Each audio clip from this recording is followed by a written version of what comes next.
ही जी आहे याच्याबद्दल आम्हाला माहिती वेळोवेळी मिळत होती, परंतु मेन कोण आहे ह्याच्या मागे ते आम्ही भरपूर त्याच्याबद्दल माहिती काढली आणि जवळपास एक ते दीड महिना याच्यात लागला आणि त्या दिवसात आम्ही सगळी त्यांची माहिती घेतली. कोण मेन सप्लायर आहे, कुठले मार्गाने.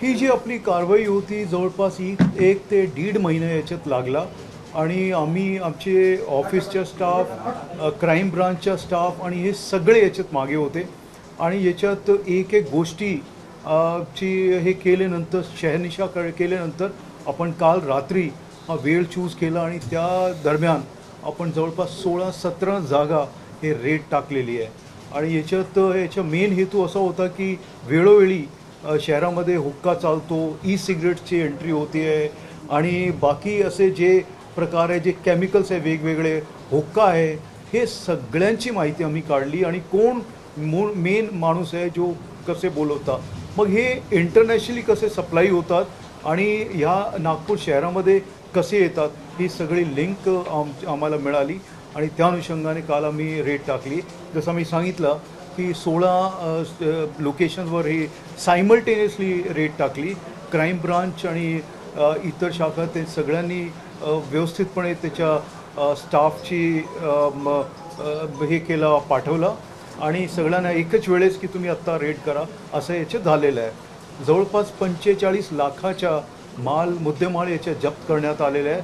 2 मोठे गोडाऊन जिथे फार मोठी संख्यामध्ये हा मटेरियल मिळालेला आहे. आत्तापर्यंत इतकी मोठी कारवाई कधी झालेली नाही आहे आणि याच्या इम्पॅक्ट जे आहे आपले युवा मंडळी आहे किंवा इतर जे लोक आहे ई सिगरेट्सचा जे वापर होतो आहे, परंतु त्यांना ही माहिती नाही आहे की हे जे केमिकल्स आहे त्याच्यामुळे किती अडचण होते, किती त्यांना मेडिकल त्रास होते, हे सगळे मुद्दे आपण पाहिले आणि त्याच्यात एन्झायटी, डिप्रेशनमध्ये जाणे किंवा लंग्सचा प्रॉब्लेम होणे, थ्रोट इन्फेक्शन होणे, हे सगळे याच्यात आम्ही पाहिला इंटरनेटवर. हे सगळं याच्या एंड रिझल्ट असतो.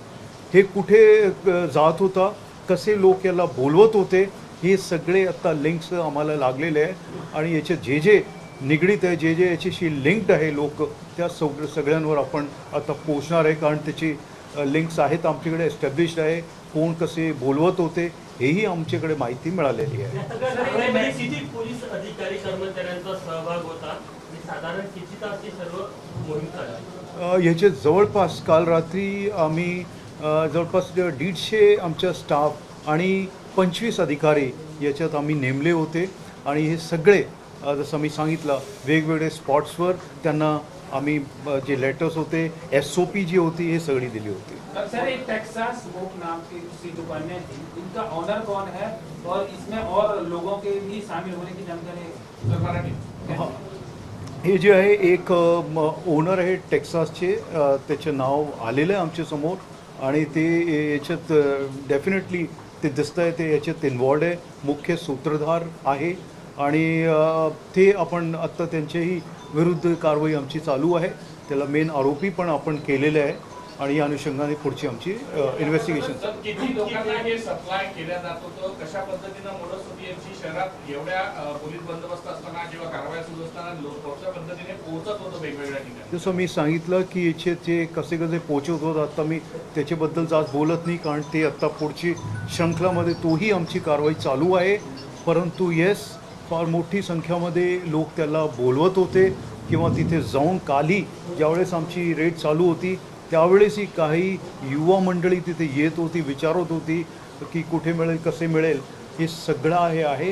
हे लिंक तोडण्यासाठी आपण जे 1-1.5 महिना याच्यात गेला, परंतु एक सक्सेसफुल जे आपण कारवाई केलेली आहे ते ॲप्रिशिएबल आहे आणि हाच आमचा हेतू होता की याची सप्लाई आणि जे वापरणारे त्याचे पर्यंत पोहोचणे आणि मेन जो मुख्य सूत्रधार आहे त्याचं, कारण थातूरमातूर एखादी रेड केली मग त्याच्या इतका इम्पॅक्ट होत नव्हता, म्हणून आपण याच्यात परफेक्ट एक कारवाई याच्यात केली. याच्यात जे 26 आरोपी याच्यात ताब्यात आपण घेतलेले आहे आणि त्यांचे बाकी जे इन्व्हेस्टिगेशनमध्ये पेपर्स वगैरे होते तेही आपण सगळे घेतले ताब्यात. सर गाँव को अंजाम दिया जाता था. ये जो है ये ऐसी कार्रवाई जिसमें हुक्के में लिक्विड्स यूज़ होते हैं, उसमें जो चारकोल यूज़ होता है वो ई सिगरेट्स हैं या फिर बाकी के जो केमिकल्स हैं, ये सब के ऊपर कल हमने एक बड़ी कार्रवाई की है जिसमें लगभग हमारा 150 से करीब अमलदार थे, स्टाफ था और लगभग 25 हमारे इसमें अधिकारी थे और 16 जगह पे ये कार्रवाई की गई है. 2 गोडाउन्स भी जिसमें बड़ी मात्रा में ये केमिकल्स और ई सिगरेट्स मिली हैं जो कि इलीगल है और ये यहाँ पर कैसे पहुँची ये भी लिंक हमको मिला है क्योंकि इसमें लगभग हम 1-1.5 महीने से इस पर कार्रवाई कर रहे थे और लगभग 26 आरोपी इसमें अभी तक हमारे ताबे में हैं और उन सभी के ऊपर अगली हमारी कार्रवाई चल रही है. जो आप लोगों ने मादक पदार्थ पकड़ा है, जब्त किया है, वो कहाँ से आता था, उसका रैकेट कहाँ तक था, क्या ये अंतर्राज्यीय गिरोह भी था जो कि यहाँ पे सप्लाई करता था, किन किन राज्यों तक इनके तार पहुँचे हुए हैं? देखिए बाहर से आता था डेफिनेटली, कुछ अरेबिक इस पे लिखा हुआ है, कुछ यूएस का भी है इसके अंदर, तो ये यहाँ पे इंपोर्ट करके और उसको स्मगल करके यहाँ तक पहुँचता था ये और इसके बाद में यहाँ से आसपास के जो ज़िले हैं वहाँ पे भी लिंक एस्टेब्लिश हुआ है कि वहाँ पे भी ये जाता था. तो ये सारी चीज़ें अभी हमारे सामने हैं और जो इसके कंज्यूमर्स हैं जो कि इसको बुलाते थे, यहाँ पे कई हुक्का पार्लर्स हैं जिनके बारे में भी इंफॉर्मेशन हमको मिली है.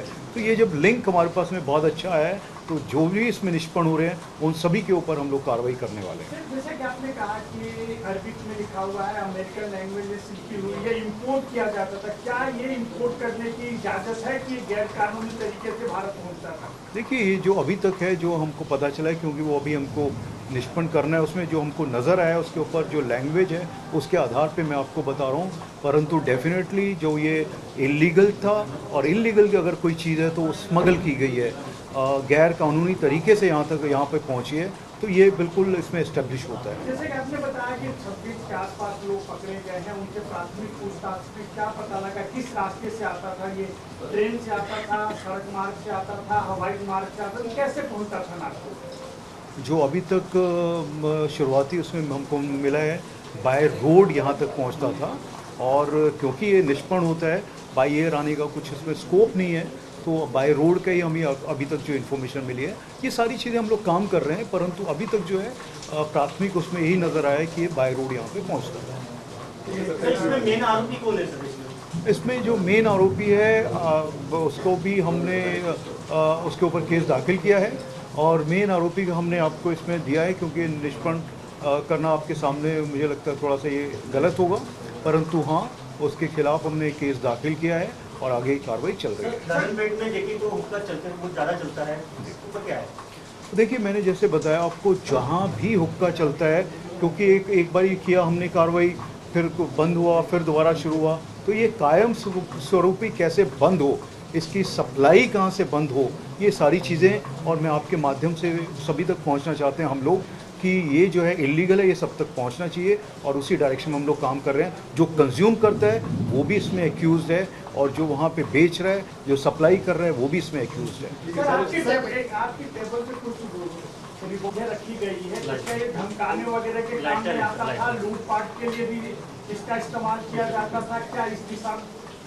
ये जो है ये जो हमें जब हमने कार्रवाई की है, रेड की है, उसमें ये सब चीज़ें मिली है हमको और इसको भी हम लोग वेरीफाई कर रहे हैं क्योंकि अभी तो कोई इस तरह की कंप्लेंट नहीं आई है कि इसको देख के कभी कोई डराया गया हो किसी को या एक्सटॉर्ट की गई हो कोई चीज़. परंतु ये चीज़ें अगर रखी गई हैं, बेशक ये नकली हों, परंतु इसका यूज़ डेफिनेटली किसी को डराने के लिए हो सकता है. ये मतलब हम इससे ये ऐसा निष्पन्न होता है. वगैरह किंवा इतर जे केमिकल्स आहे, सिगरेट्स वगैरे, इम्पोर्टेड सिगरेट्स आहे, जे नॉन टेक्स्ट आहे इथे, हे सगळी इल्लीगल गोष्ट आहे. तुम्ही जर वापरत असेल तर तुम्ही सावध राहा. हे असा कुठेही असा कृती करू नये. जिथे तुम्हाला हुक्का पार्लर्स वगैरे हुक्का दिसत आहे तर त्याच्याबद्दल आम्हाला जरूर सांगा आणि त्याचे जर व्हिडिओ मिळाले किंवा त्याचे हे काही इतर फोटोग्राफ्स मिळाले ते जरूर आमच्याकडे पाठवा. आम्ही त्याच्यावर कारवाई करू आणि कोणी याच्यात सुटणार नाही हे मी तुम्हाला सगळ्यांना सांगू शकतो. एबीपी माझा, उघडा डोळे बघा नीट.